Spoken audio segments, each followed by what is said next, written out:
You know, there are all kinds of ways to honor and celebrate those who have passed on. A growing number of families are turning to outer space and sending the remains of loved ones on memorial space flights. It's a way to cope with grief. And since this is Mental Health Awareness Month, a local family says the send-off has softened their heartbreak. Health reporter Stephanie Stahl joins us with their story. That's right, their story. You know, this family in Chester County is comforted knowing that they have found a special way to remember their teenage son who was killed in a tragic accident.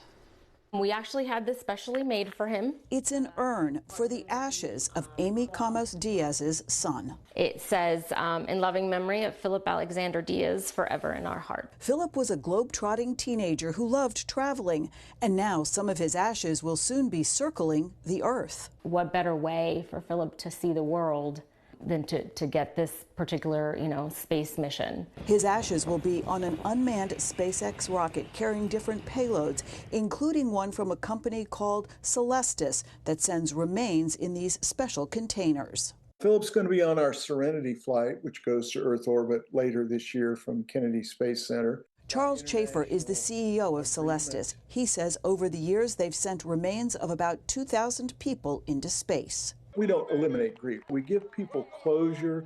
We give people something to smile about at the end of a difficult process. It literally kind of shattered our world. Philip was 16 when he died after falling off a balcony during a family vacation, Thanksgiving 2023. I couldn't let his story end. Philip was so creative. He had all these plans for the future. All these plans for places he wanted to see.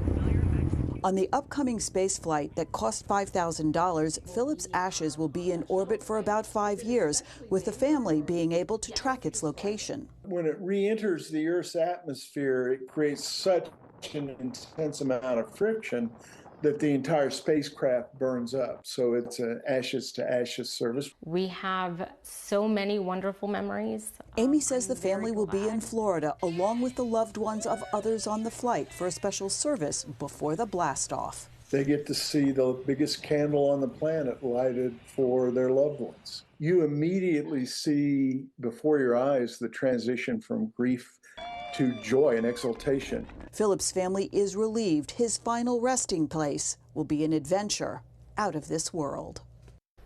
How about that? Now, those memorial space flights have different destinations that also go to the moon. And Philip's family, they have started a foundation in his memory to spread the message of kindness and to remember always his sense of adventure. I love the way he said that the biggest candle on the planet. Yeah, lit for their loved one. Yeah, very nice. Full circle moment. Yes, indeed. Thanks, Steph. Appreciate it.